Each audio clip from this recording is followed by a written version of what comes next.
Good afternoon, everybody. It is David Perlmutter from Quantum Listing, and welcome to our webinar, The Due Diligence Process in Commercial Real Estate with Brian Hennessey. Before I get into introducing Brian, let me just give a shout out to our sponsors, the News Funnel. The News Funnel is an amazing resource for the commercial real estate industry.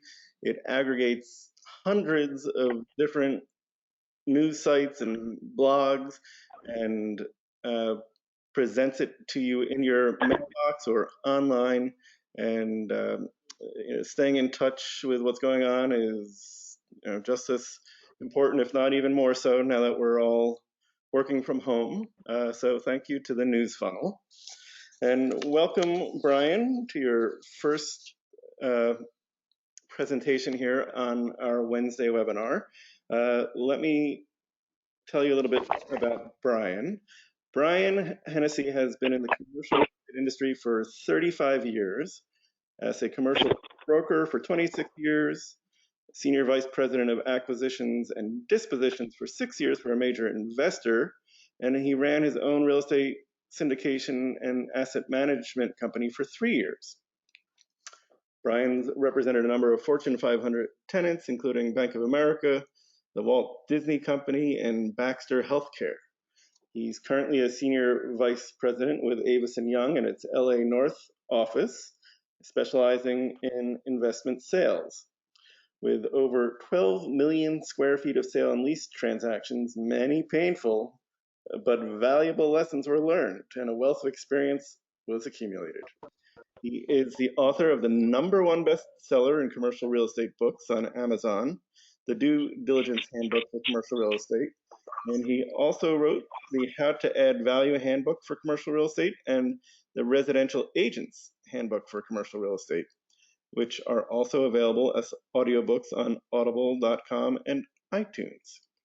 Brian is also the creator and instructor of the Due Diligence video course, a 16-module deep dive course that offers a certificate upon completion. And you can learn more about it at courses.impactcoachingsystems.com. Brian enjoys sharing this valuable information with others. It helps investors become better able to navigate the all-important due diligence process when purchasing investment properties. He believes that investors and real estate professionals should become proficient at it, which helps to raise the standards in the real estate industry and allows them to bring a new skill set to help service their clients. And judging by the number of people that are on this and webinar, Brian, and who have signed up for it, I think you are in the right place at the right time, because it is going to be very helpful to people. And Alicia, I'll give you the, we have a request for the email address. That's courses.impactcoachingsystems.com. And we'll, of course, be sending out that information with the replay. So thank you. And Brian, it's all yours. Welcome. Okay, great. Thank you so much, David. I really appreciate Julia reaching out and asking if I'd be interested in doing a webinar, and then you inviting me on, and it's much appreciated because it's a subject that I'm excited about sharing with others and very passionate about. So thank you so much for inviting me on. And obviously I can't teach everything I know about due diligence in this short period of time we have here, but I promise that when you are finished listening, that you'll have some valuable tools that you can put into use right away for yourself or your clients, whatever the case may be. So with that, I'd like to get started with just giving you a little bit of context under how I came about writing accessibility features. Sorry, I'm not sure what that that voice was there. Yeah, that was my computer talking to me. So sorry about that. Okay, so at any rate, what happened is about 18 years after I had been a commercial broker, a client of mine had asked me to come over to his newly formed commercial real estate investment company to become his vice president of acquisitions and dispositions. And I thought it would be a natural slide just going in there since I had been a broker for 18 years and had done a number of sales and what have you. So I went over there, and the first couple of large transactions that we did, and there were two office buildings based in Dallas from a Canadian investment firm. One was 300,000 feet, the other was 200,000 square feet. And I thought, okay, this can't be that hard. I've been doing this for a long time. And what I found out is it's very different being a buyer of large office properties than it is being a broker. So what happened is the Canadian investment firm vice president I was dealing with quickly surmised I was new in buying large office properties and took full advantage of the situation. And it was a very long 30-day due diligence period for me. It was excruciating. To make matters worse, I was sitting by myself in a large office space in a building that the investor owned because he didn't have any room in his office for me when I first started. So it was about 7,000 square feet of dark office space with a little desk sitting in there with me there with a bunch of legal pads on the desk with me writing down all the questions I was asking people and information I needed to acquire and everything. And what happened is as the 30 days due diligence clock kept rolling, as it got towards the end, the heat got turned up and it was extremely stressful because I had a bunch of questions being asked of me, information people needed from the real estate attorney, the accountant, the mortgage lender, it was the investor. It was extremely stressful. I couldn't wait till the end of the close. And what happened was about 2 weeks after the transactions closed, I was coming in the office one morning and one of the gals there said, "Hey, the investor wants to see you in his office when you get a chance." I said, "Okay." So I went in there and he said, "Have a seat." And so I walked in and he got up and he closed the door behind him. And after a long silence, he said, "I just want to know how you missed all that information on that property, on the properties that we just bought."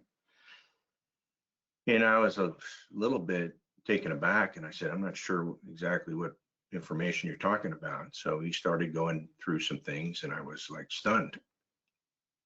And I said, "Well, I didn't know to look there, and this is kind of a new thing for me." And he said, "Well, I think I made a huge mistake hiring you as my acquisition disposition vice president." And at that point, I was starting to believe he was right because of all the information I had missed. So that night when I went home, couldn't even get to sleep. I was laying awake, tossing and turning, trying to think of how did I miss all that information. And then I decided that when I went into the office the next morning, I would create a reference manual for myself that had all the questions to ask, the issues to review, the checklist, et cetera. And as we acquired more properties, I would add those lessons into my reference manual as well. And we ended up acquiring about 8.5 million square feet in about 4 years that I was there, which meant all over the country, which meant that I was on the plane a lot. And then I went off on my own and I syndicated 350,000 square feet of office properties in Houston, which was a whole other set of lessons for me because it was in March of 2007 when I bought them. And then needless to say, there was a lot of turmoil shortly after that. So, but the book came about was when I went back into brokerage in 2012, and I was trying to figure out how to differentiate myself from my competition. And how I did that is I decided was I would take my reference manual and turn it into an investor handbook, and I put it up on Amazon. I wouldn't even spend the $150 to get a professional cover done for it, because I never thought I would ever sell one copy. And what I found out is it sold some copies and it kept picking up. And then eventually I decided maybe people are finding this information useful. So I decided to get a professional cover done and put it back up, and then it took off, and it's remained in the top books on Amazon. Been #1 many times on there in the last 8 years. So I'm still blown away by it. But due diligence is not the sexiest part of purchasing commercial real estate, but to me, it's the crux of it. Because you make your money on the buy and you realize the value on the sale. So with that, I would say we should probably let's get started on this. David? Yep. Can you help me to bring up that? Got it. Do I have to? Hang on a second. Let me. I just hit you. Here we go. Okay, you got it? Yeah, and I just hit share and that'll bring it up? Yes, sir. Okay. Okay, and then can I control the forward and backward on the slides as well? Yeah, we're not seeing your screen Alert. yet. I think there's May a Hennessey, Brian, button Avisan, US at the bottom. There you go. Got it. Okay, I'm trying to move. Sorry, but there's this in the right-hand corner. There's Oh, the control panel. You can minimize that, I think. okay. Let me see if I can do that. I'm not sure how you do that. I tried to exit the screen, and it actually asked me if I wanted to leave the meeting. So that's Please don't do what I that. Nobody else can see that, Brian, only you. So if it's not interfering with your presentation, it's not going to interfere with the optics for the viewers. Okay. So at any rate, let's get started with this. It's, by the way, it's not letting me. Click on the slide, and then it'll let you do that after. There we go. Okay. So these are the reasons you want to know this information, because and some of the things we're going to go over today, like I said, we don't have a lot of time to cover everything, but these are some of the things we're going to be talking about during the negotiation of the purchase and sale agreement, and after it's signed, some critical issues we're going to go over. Mechanical and physical inspections, reviewing the books and records, underwriting and financial, appraisal and closing. Oops, wrong way here. So during the negotiations of the PSA, you're going to be looking for any outstanding issues that may affect the value of the leases in the investment. So you're looking for termination provisions, contraction provisions, anything that's going to cost you money once you own the property. For instance, what if they exercise the option and they get a bunch of free rent and some refurbishment allowance, and those types of things that the new owner is going to be responsible for. You want to negotiate in your purchase sale agreement that anything in there that you're going to get a credit for. The other thing, and you really want to confront anything that is going to cost your buyer money right off the bat. So if there's anything that's standing out, you want to address it right away, because if it can't be handled, then you don't want to waste a bunch of time working on something that isn't going to go anywhere. So I'll give you an example of one that we ran into. Was we were buying a property in Phoenix, large office property from Credit Suisse, and they flew their attorney out to negotiate the purchase and sale agreement. And I had negotiated that any tenant improvements or leasing commissions done prior to the end of our due diligence would be on their dime, and then anything afterward would be on our dime. So we got to the end of the transaction,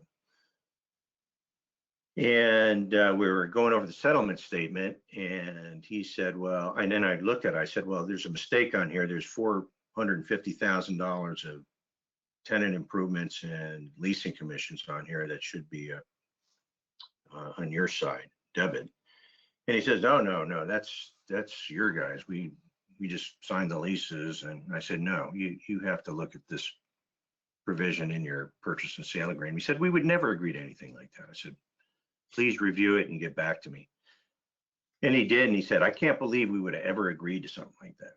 So, but that's a kind of a big example, egregious example, but those are the kinds of things that can happen. Or another one was when we were buying a property in Florida, and it was a 125,000 foot office property that Sprint had a full floor in the building. And when I was reviewing the leases, I noticed that they had just renewed and had a $100,000 refurbishment allowance that was in there upon the renewal. And it had been 4 months, something like that, 4 or 5 months since they renewed their lease. So I said to the property manager, did you offer them or give them the $100,000 refurbishment allowance? She says, not yet. And I said, well, then we're going to need a credit. She goes, if they don't request it, we'll credit you. If they if they did, then we're good, right? So what happened is they never requested the $100,000, so they forfeited it. But had I not seen it, it could have lapsed, and then we could have been responsible for it if it had closed before the 6 months was up. So those are the kinds of things you want to make sure that you're on top of when you're going through. Also, one of the things that oops, going the wrong way again. One of the things that I really think is super important when you're going through a lease investment is to look at the tenant correspondence files. And I say that because there's so much great information in there, especially with the more vociferous of the tenants, because you'll have complaint letters in there, work orders. It can give you a lot of valuable information, especially when you're getting ready for the tenant interviews, which I'll talk about. Is you can make note of, I got to talk to this tenant about this particular issue because it seemed to have come up a number of times. But it's super valuable information that you're going to find in there, and it's silly not to take advantage of it. Question. When you're on a transaction, do you have your attorney review all the leases that, for the property that you're buying, or do it yourself? Well, you don't want to have to pay the attorney. I mean, if you don't know what you're doing, then yeah, I'd say, yeah, have your attorney looking at it. But you want to pay him $450 an hour to read the leases and everything. It can get kind of expensive. But not only that, you're looking for specific things. I always read all the leases. So you want to make sure that you are scrutinizing what the items that you want to have scrutinized, and you're going to learn a lot. You're going to learn a lot about the tenant, the property, the leases. It's super important. But when you're talking about mechanical systems, one of the things you want to ask for are any of the service, the vendors, the contracts, the receipts. One of the things I would come up with in the tenant correspondence files is some of the vendors that have been taking care of some of the issues that were going on in there. And I'd call them up and I'd say, hey, we're in escrow to buy this building. I was wondering if you could shed any light on the, the HVAC system or the elevator system or whatever the case may be. And I was always pleasantly surprised how open they were about, the issues that were going on. I mean, I'd hear like, oh my gosh, that system, I don't even know how it's still running. I've been trying to get them to replace that unit up there or whatever. And it's just, been leaking Freon forever. I go up there regularly to, all sorts of information. It's very valuable. So, I mean, are you going to find some of this out if you just send your inspector in? Yeah, but not as usually as detailed. So really, really valuable information you can glean. And if you come across something that's a real deal breaker, you want to find out, hey, are you willing to work with us on this thing? Because this is, needs replacement or whatever the case may be.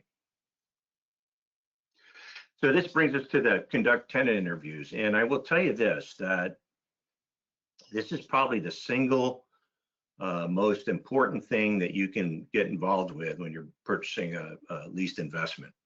Because some of those tenants have been in there much longer than the owners have even owned the building.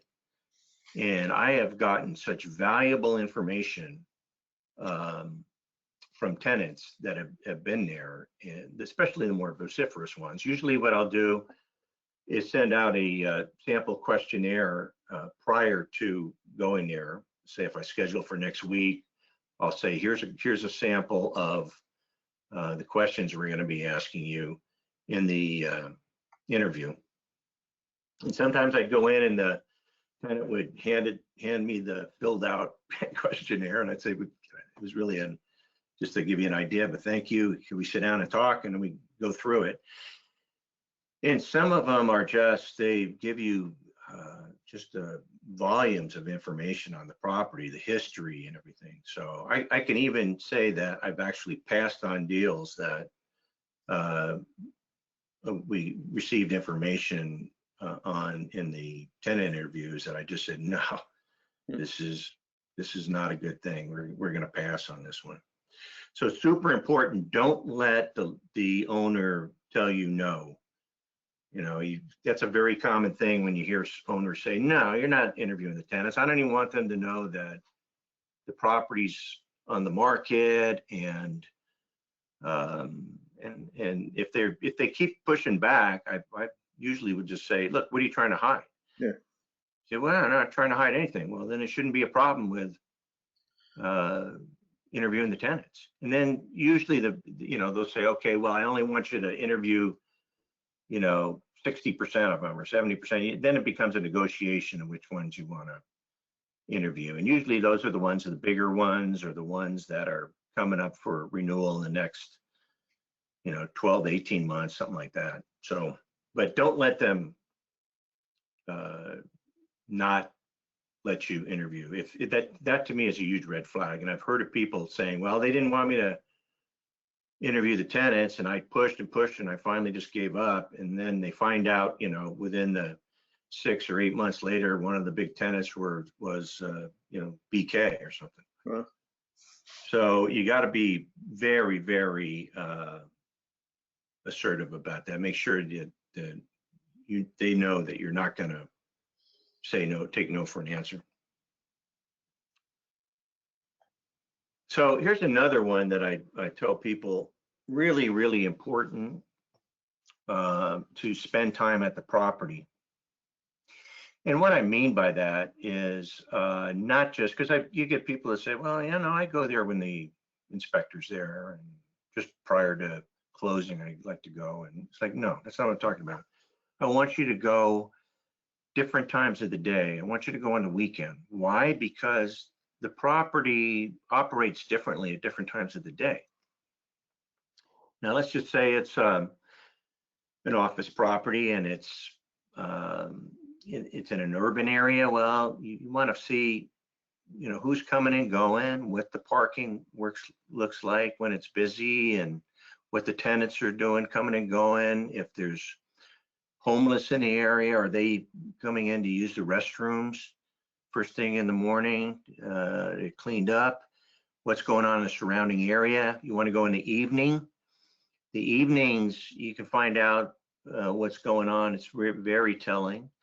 Weekends, parking, sometimes if they have a parking lot next door or parking garage, it could be a hangout for teenagers to party in during the Saturday night or something.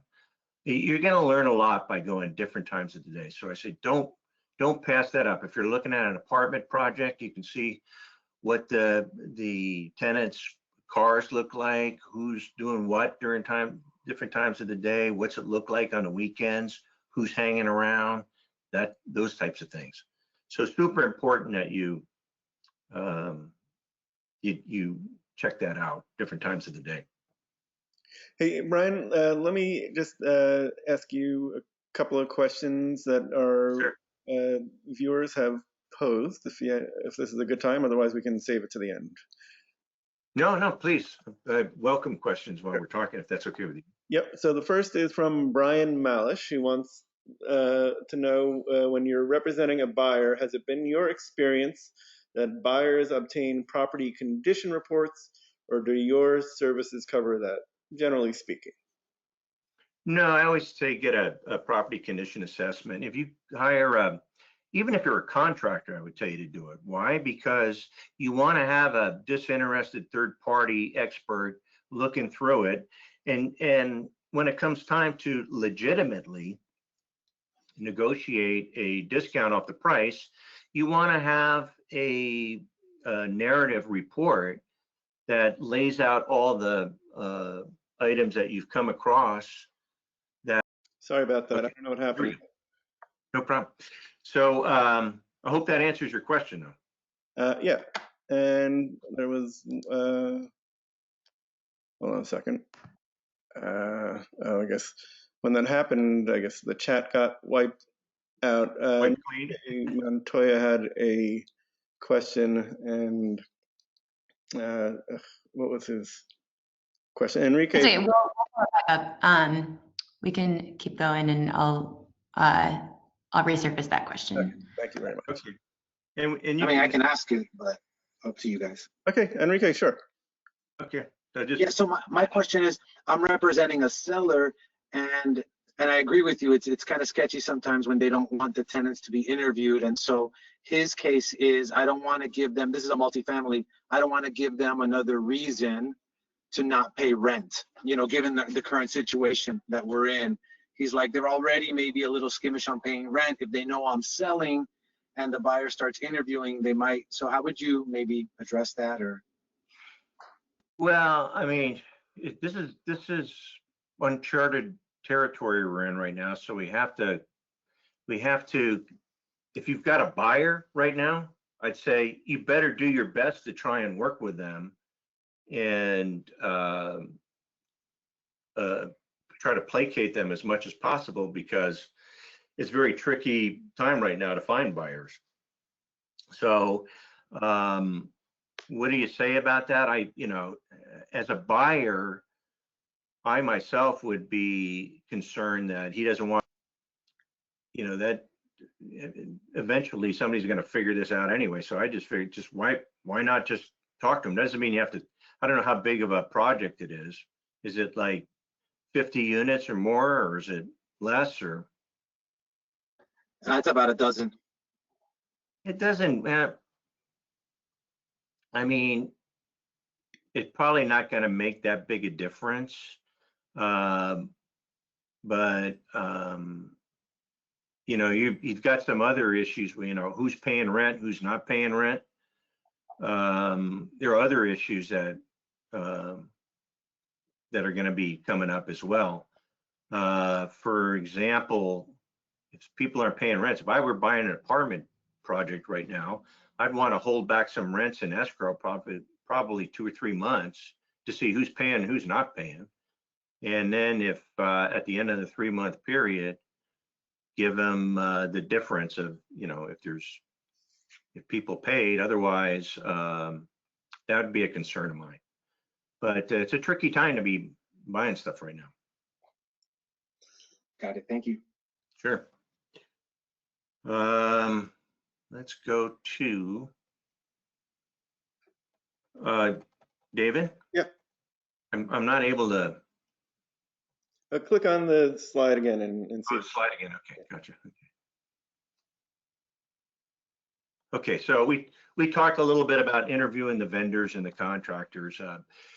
Really, really good information you're going to get out of that. So remember to collect the names and numbers of the vendors that you come across in the tenant correspondence files. Ask the property manager or the seller if they can provide those to you, along with any warranties or service contracts that they have.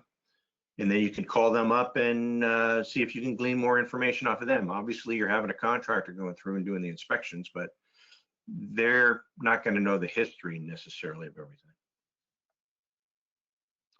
Now, here's something that's super important that I can't emphasize enough to you, that you need to document all the communication, meaning specifically through email. So even if you're talking to the seller, broker, property manager, asset manager, whatever the case may be, you want to get, let's say, for instance, you're asking them or requesting lien releases, copies of lien releases, or canceled checks to contractors, whatever. Say, okay, you're going to get this to me by Thursday. Okay, great. You hang up the phone. Next thing you do is you shoot an email off to them. As per our phone conversation, you will be providing me a copy of the canceled check, lien releases, whatever the case may be. That way you have an ongoing paper trail of it. It's something to look back on, because what happens is when you're going through due diligence, first of all, there's so much information to gather and sift through, and people are promising you. Some sellers are and their representatives are very adept at putting it off. Oh yeah, we're going to get that to you. Let me work on that. And then, week goes by, 10 days, and you're going through your list and like, I never did get that thing. So you go ask them again. Yeah, that's right. I did promise. I'm really sorry. I'm going to get that to you. And then another 5 days. Well, just before your due diligence period ends, you're going to go through all your emails, and then you're going to call up and say, listen, I asked you twice, 2 different emails. If I don't get that, I'm assuming we're getting a credit for the $38,000 on the tenant improvements that you said were paid.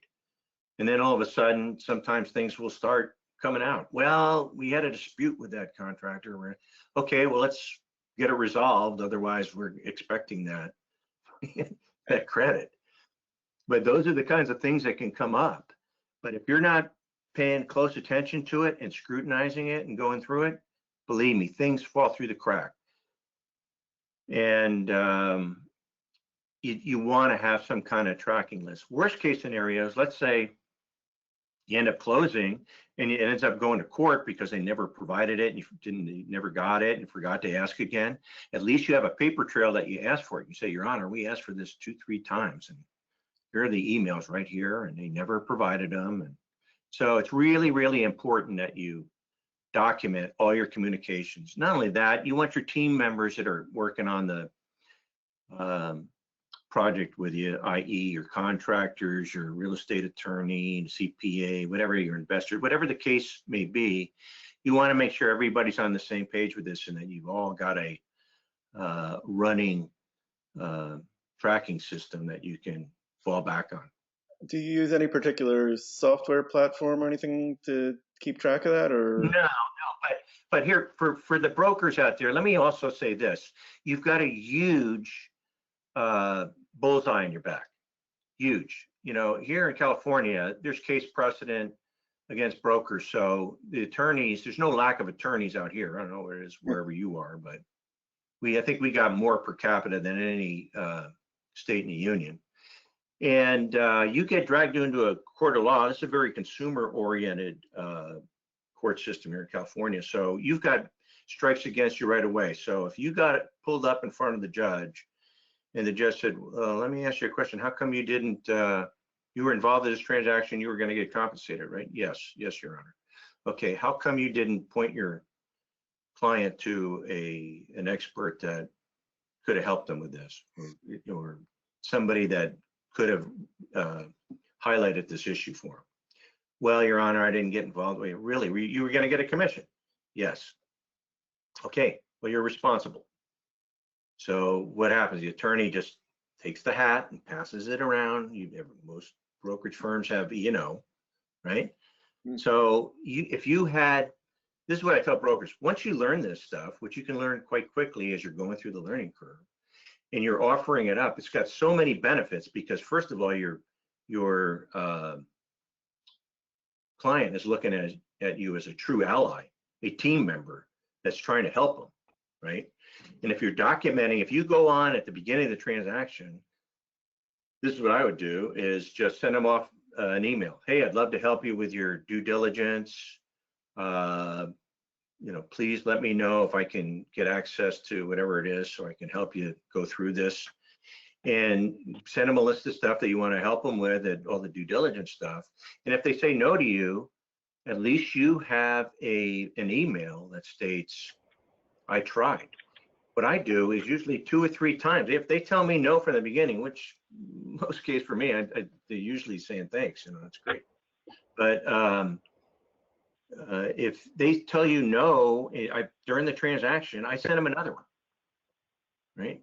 As I mentioned before, I'm more than happy to help you with your due diligence. Please let me know. Have you checked out this? Not only that, I would say that you should be doing things anyway, like going down to the city, finding out if there's any violations. We'll talk more about that in a little bit. But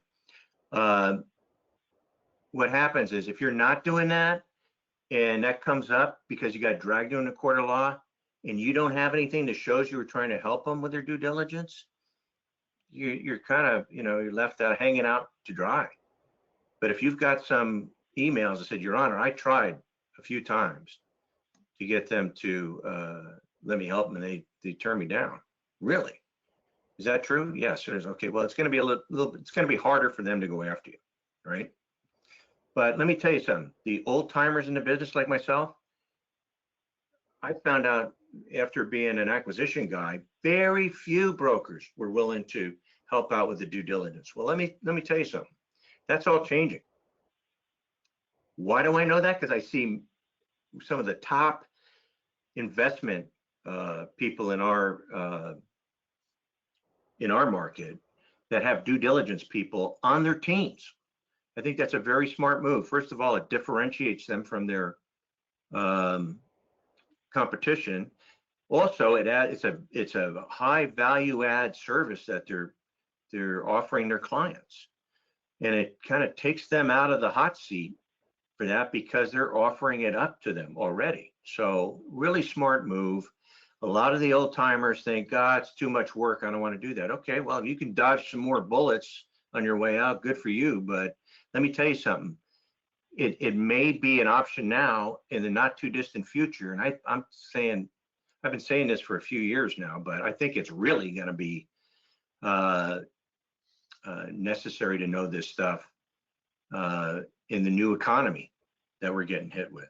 Because who are you going to want to do business with in the future? You want to do business with somebody that's looking for problems and trying to help you discern what's working, what's not working in investment? Or are you going to just sit back and hope it all works out and that you don't get sued afterwards? I'd rather do the former, because after you do that, they don't want to use anybody else.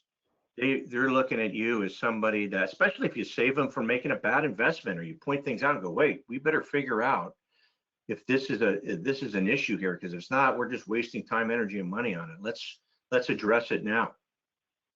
So really, really, really a great differentiator if you can do that for your clients. And I would highly recommend You start implementing this.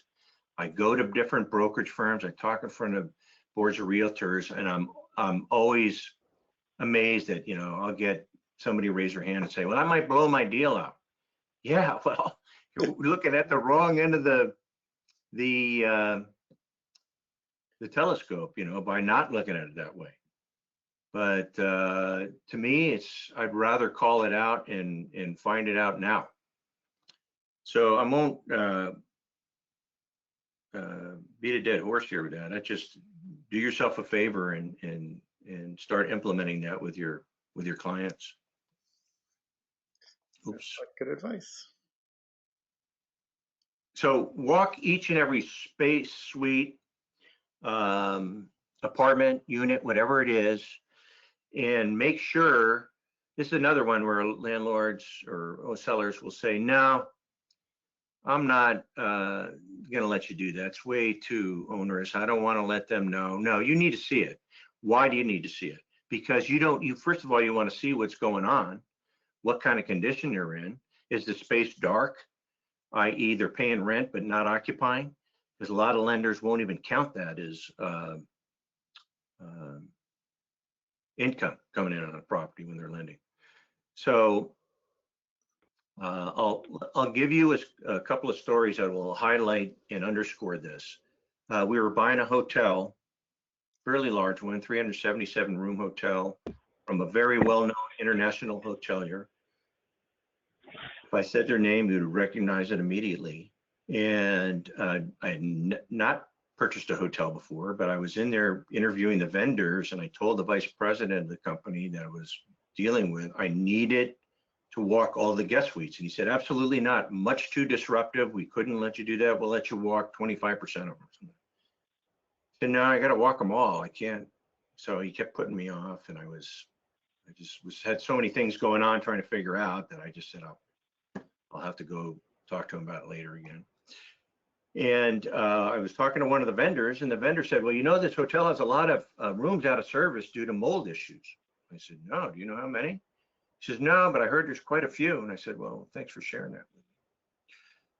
So when he left, the first call I made was to the vice president. I said, listen, I just found out you got a bunch of rooms out of service here due to mold issues. And if you don't allow me to walk every one of these rooms, I'm going to cancel escrow tomorrow. And he said, okay, fine. So we ended up walking all the rooms. And what we found out is there was 55 rooms out of service. 55. Wow. Some of which I would not even step into the rooms because the black fuzzy wall covering on there. But we ended up getting a $2.5 million discount from them. Now, people have told me, you probably would have got a discount later on from them if that would have come up. I go, maybe after years of litigation, and who knows how much money we would have gotten and settled for, and how much in legal fees and everything we would have paid. But because we were trying to get it closed and we insisted upon it, we got the $2.5 million. So another one is I was looking at a bunch of apartment units we were buying, and I insisted on looking at all the vacancies and a lot of the apartments in there. And they said, well, it's just a few vacancies. They're all the same anyway. I go, no, I need to see them all. And what ended up happening was I found out a couple of them were, one had smoke damage that I would have had to replace everything in there basically. And another one had some mold damage in it, and the appliances had all been taken out, and a lot of stuff had been cannibalized in there. That can get very expensive when you're replacing it. Somebody have a question? I think we need to mute somebody. Oh, okay. So that's why you want to find out. Also, let's say you're going through, I'll give you another good example of that is I was buying a portfolio of office properties, and we had a bunch of office spaces to walk. And I was walking a very large building with one of them, and I couldn't find one of the suite numbers. I had the rent roll, and I kept saying, where is suite 705? Where's 705? And she said, we kept walking around the floor. And she goes, I just don't know. I'll have to check it out. Well, it turned out Suite 705, it was on the rent roll as 3,500 square feet, but it was not. What happened is it was vacated, and they ended up splitting the suites up and giving the square footage to the tenants on each side, but never took it off the rent roll. So here we're counting square footage that wasn't even on there. So that's one of the reasons you want to be walking through and looking at each and every suite unit, et cetera. Building measurement verification, also very important. I call this very cheap insurance because depending upon, the building and its size and what have you, some sellers will overstate the size of it. And this is more common in the office properties because they have an add-on factor, but it's actually cheap insurance. If you have it measured per BOMA standard, then it actually not only confirms it, but gives you something to give the buyer when you go to sell it, and takes away that the concern about that. At the very least, I tell people, take the building plans and look at the square footage and look at it next to the OM that the broker is using to sell it, or whatever the seller's giving you, and make sure they match up. BOMA, I believe, gives you a 1 to 2% disparity. Anything over that's considered excessive. So it's important to take a look at building measurement verification. Energy audits are something that's now required in California. I don't know, some of the other states have implemented this, but it's good to know because a lot of expenses can be mitigated with the utilities, and some of it's due to just older equipment and what have you. There's a lot of different ways that you can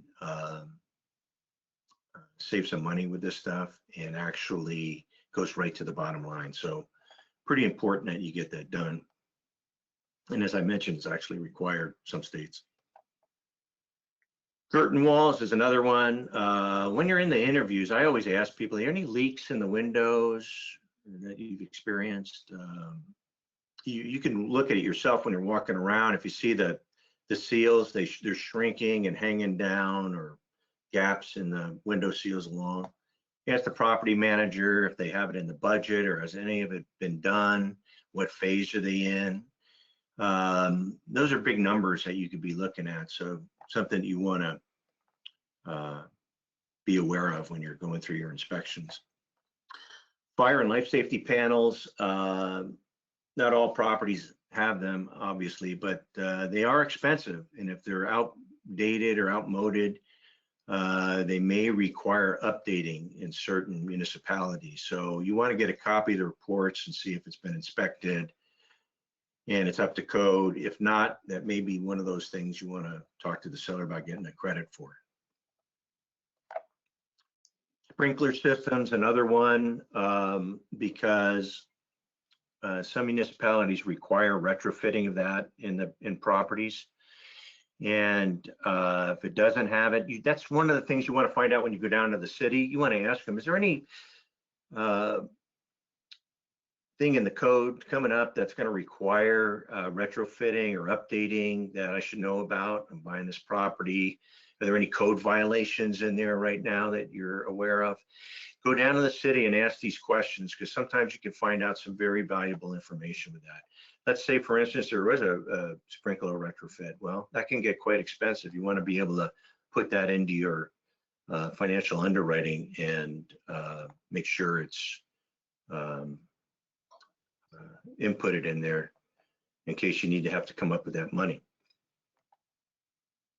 Property documents, I always tell people, don't forget to ask for those. That's one of those things that save a lot of time and energy, and it's crazy how some people, they don't find out until they need it. that they never got the as-built for the property, or they never got the roof warranty, or those types of things that are transferable. So I've got a due diligence document checklist in the book that will remind you of that. And also any letters of credit that the tenants may have as security. All of those things you need to get when you're getting ready to close. And before, if you can. Warranties, we just talked about the HVAC equipment, roof, any of those service agreements you want to get a hold of. Ground leases are one of those things that you don't run into too much, but I will tell you this: if you do, you want to make sure that you give yourself plenty of time to get all the information and get the estoppel signed by the lender. Remember something, with the ground leases, you have a disinterested third party, i.e. the ground lessor. So if the lender is requiring you to get an estoppel, then you got to give yourself plenty of time, because what happens is, let's say this was on a building that was built 25 years ago or something. Now that lessor, ground lessor, has passed away, and they've got 15 heirs that have the property, or maybe they had a partner and they've got 20 heirs. So now you got all these people that have to sign off on the estoppel certificate. So it can get very hairy trying to get that done within a period of time. So make sure you always allow yourself plenty of time to do that. We've been talking about the underwriting and financial analysis, and I've got a list of questions in the book that you should be asking yourself when you're going through the due diligence period. It's by no means exhaustive, but it's certainly a good foundation to be working from, because you don't want to find these things out after the fact. If you got to go back to your investors, if you got to go to the lender and say, hey, I didn't know we were going to need this amount of money to fix this thing or whatever, it's a problem. So you want to make sure when you're going through the due diligence process that you have all the numbers that are going to be impacting your financial analysis as you're going through it as much as possible. Property appraisals, I always tell people, don't let this go on autopilot. And it's something that I see happen all the time. And what happens is the appraisers are, you're counting on them. You're just throwing the dice if you don't talk to them. What I like to do is I like to find out when the appraiser is going to be out there, who they are. I'll give them a call, make them apprised of any last minute proposals that were received on the property, any plans you have to reduce property expenses, any recent sale and lease comps that are happening in the market that they may not be aware of, any additional income that may be coming in that they may not be aware of. I always say, don't put it on autopilot. You should be on fighter pilot with this. I did a deal with for a client that was buying an industrial building, and I found out from the lender that it had been in escrow 4 different times and couldn't get a loan because it was too much money. But they really wanted this property. So I called up the appraiser and I said, when are you coming out there? I'd like to meet you. Met the appraiser, brought him a notebook full of sale lease comps and all the information up to date that's going on, that improvements in the area that was going on, that was going to help shore up the valuation of the property. And it was a good thing I did, because he said this thing is way overpriced. But I stayed on it and managed to get him enough information that he finally agreed that, yes, okay, I see where we are with the valuation. I think we're good. And we ended up getting the deal done. But had I not done that, I would have been number 5, I'm sure, on the list of deals that didn't get done because of the appraisal. So really be proactive when it comes to appraisals. I've never had an appraiser say to me, I don't need your information. You're helping them do their job. And I'll tell you what, in this new economy that we're entering into now, I can tell you it's probably going to be more important than ever. You're really going to have to help them. Who knows how the how the lenders are going to react to this stuff. I'm sure it's going to be a very crazy learning curve that we'll be going through. Absolutely. And now we get to the closing statement. Now this is an aspect of it that a lot of brokers don't end up seeing the settlement statement. But I always ask, do you mind if I scrutinize the settlement statement for you? It's always good to have another set of eyes on it. And for all the reasons we talked about earlier, that credits and debits are in the right place and things aren't being padded. Look, there's some sellers that are just very adept at padding up the closing statement. And I question everything. It's like, wait a minute, whoa, you've got licensing fees and all that, we shouldn't be prorating any of that. That's not prorated. We're buying the buildings at. I mean, next year, if we still want them, we'll keep them on. Any service contracts, I want the ability to have 30-day cancellations on them. I don't want your vendor on this one. You're going to pay to cancel out. And lender lease review fees, $7,000. No, that's way too much. I try to negotiate it down or out if I can, right? So same with the annual membership or association fees. No, that's on your dime. So the important thing is assume nothing. If you're gonna assume anything, assume there's a ton of problems sitting there, because there are. There just will be.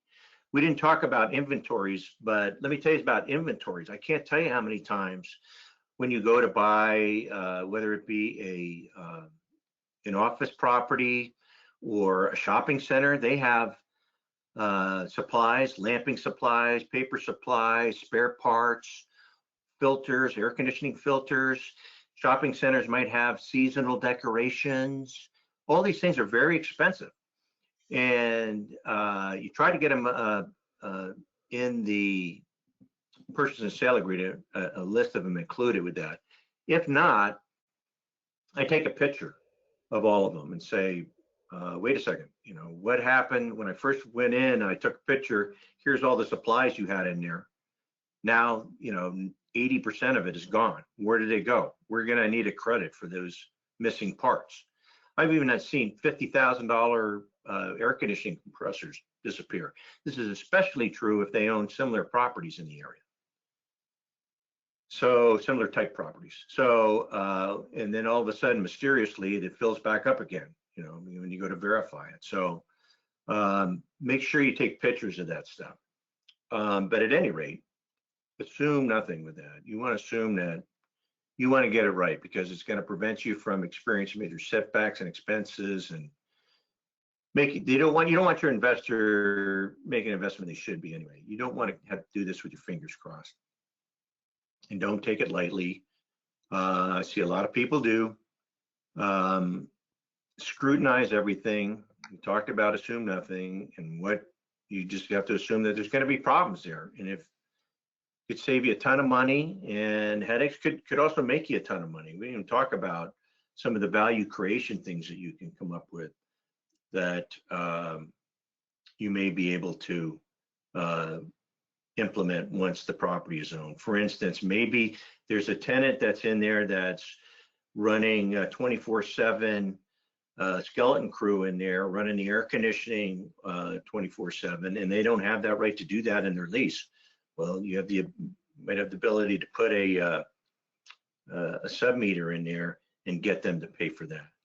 Those are the types of things. There's a bunch of stuff that you can do, though. So the book is available on Amazon.com. And as I said, it's got other things in there, the due diligence checklist, a due diligence document checklist.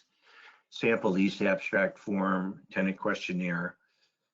And there's also a course that I have that's on the website, courses.impactcoachingsystems.com. There's some free resources on there as well. And I'd like to offer up for David and his members here a 20% discount if you decide to take the course. Just put in the code DDHB20 and you'll get in the coupon code DDHB20 and you'll get 20% off on that. So I want to open it up now to any questions that anybody might have that I could answer. We had two questions, Brian, and I'll give you them in order, and anybody else feel free to put them in the box now or unmute. The first question is, what happens when you represent, you're the listing broker and you also procure the buyer? How do you handle the due diligence in a fair manner? Fair manner to me is full disclosure with everything. So I tell the seller when I list the property, please let us know all the issues that you have going on here, because you're much better off disclosing this stuff right up front. We want to find out if we're going to, if we got a real buyer and if any of these things are going to be a problem, rather than waste a bunch of time and 30 days later. I wish I would have known that. I would have never gotten into this deal with you, right? The other thing is you're also reducing the probability of somebody coming back and hitting you up for a discount. You know, what we did on an industrial property that we had 4 buildings on had a lot of deferred maintenance, and we talked them into doing a comprehensive property condition assessment report, put it out there, put a phase 1 and phase 2 in the due diligence, and said, this is it. This is warts and all. Here it is. Give us your best shot. There's no discounts here. And we ended up getting the deal done. So, and without a discount. So, it's really, really important. You're just eliminating a lot of headaches. Not only that, there's a lot of buyers out there that just think it's okay to just come in and just flat out ask for a discount just because they want to ask for one. and I think it sends a bad message out in the market. You know, there's too many of those out there that, as brokers, we all know, okay, this guy's a retrader, and you know, we really want to get involved with them. You know, so kind of eliminates a lot of those problems. But that's what I suggest you do. In my brokerage business, I've worked as a sub-agent for one of the big international brokers, and you know, we're doing dispositions of some banks. And in the case where, you know, we represented the buyer and the seller, they've asked that we have one broker in my firm represent the buyer and another represent the seller. So at least, you know, there can be some, you know, more agency, you know, privity with that. That's another question. So we have one other question, and this one, and that first question was from Steve Sokoloff. Thank you. Rashonda Coleman asks, my buyers are purchasing a building that has people staying outside. I'm assuming she means homeless people. What can we request the seller do? That's a toughie. I've been involved with listings with that, where there's homeless sleeping, you know, on the side of the building or in the vestibules, and I would, for instance, I would go in and just give them some, you know, $5 or whatever the case may be, whatever I had on me, and I'd just say, here, just, you need to get your stuff out of here. We're going to be showing the building, and I'd show up like a half hour early and make sure it was all cleaned up. But if you can't do that, then you can hire a security guard to stand out there certain times of the day. to make sure it's cleared and garbage isn't laying around the building and what have you. There's no easy answer to that. It's kind of on a case-by-case basis, but those are some of the things I would recommend you do. But some areas are going to be more impacted by that than others. Another question has come in, Brian, from Justine Snyder, saying that she's having situations in Worcester, Massachusetts, where the sellers are requiring an offer be made prior to sharing any information. How do you suggest she handle that? What specific information? Look, it all depends on what type of product it is and what have you. It's kind of, here's my argument to the sellers that don't want to share any information until they have an offer. It's, don't you want to find out if there's any issues in there before you get involved with them, and waste a bunch of time, money, and legal fees, or whatever the case may be, by negotiating a purchase and sale agreement, only to find out that, there was something right off the bat that they didn't like because you didn't have let's say a due diligence war room or something like that to share the information with, right?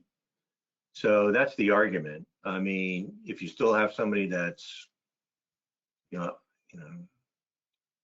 obstinate about it and just saying, no, that's the only way I'm going to do it, then you just try to explain it to the buyers that, look, I understand, but this is the way it is, and here's why. But that would be a red flag. Just make sure that the seller understands that we need to have everything and get it all together ahead of time, because otherwise, if you don't, and then you get involved with them and then you find out they can't find it, or they don't want to show it, or whatever, now you have yourself, you kind of got egg on your face, and now you're out there. So it's better to try to control the process from the beginning as much as possible, obviously. And presumably you would recommend that sellers ask prospective buyers to sign non-disclosure agreements. Yeah, absolutely. You have an NDA that just that should put your seller at ease. Obviously, it's only as good as the people that are signing it, but I mean, really, what are they going to do with it? They just want to find out, is this something we want to get involved with? Any serious buyer is going to want to know these things before they waste a bunch of time and energy on it. Yeah. Any other questions, folks? And while we're waiting for that, I want to say thank you, Brian. This was really so clear and well presented. You did a great job. I'm a little concerned that we might have lost the beginning of the presentation when GoToMeeting unexpectedly quit. If that's the case, we'll publish what we have and send that out, and we'll send, of course, the link to the slide. We'll give people the slide deck also. And of course, as Julia pointed out in the chat, people can book a call with you. So they can, yeah. There's my contact info. I'm more than happy to answer any questions. You can email them to me. You can call me too. I'm happy to talk to people about this. I love sharing the information. I will tell you that the book is a reference book. It's not something you're going to read once and put down. That wasn't the way I wrote it. I wrote it initially for myself as a reference manual, and that's what it is.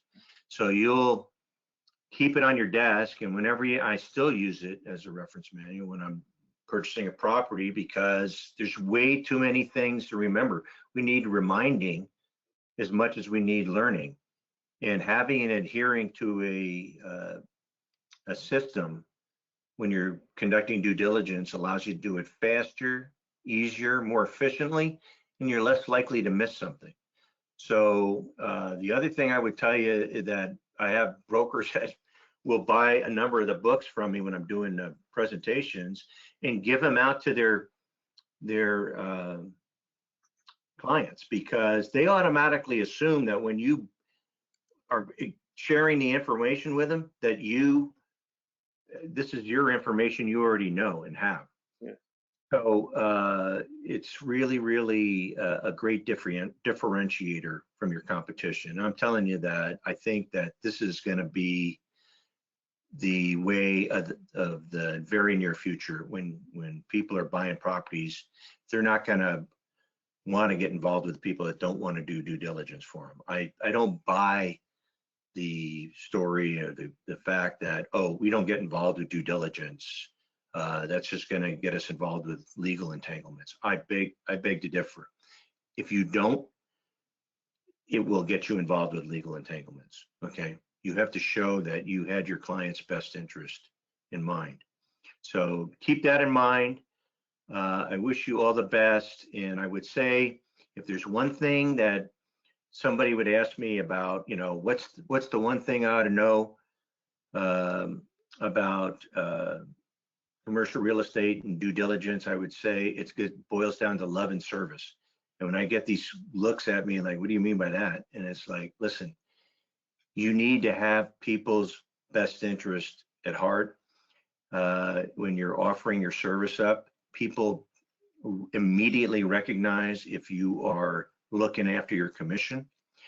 And if you're serving God by serving others, by having that in your making service your number one priority, I can promise you that it'll always be there to help you, and will make the path easier when you're out there trying to serve others. So with that, I want to thank you all for being on this webinar with me. I really appreciate it. Don't hesitate to call me with any questions, and look forward to speaking with you with anything you need to ask.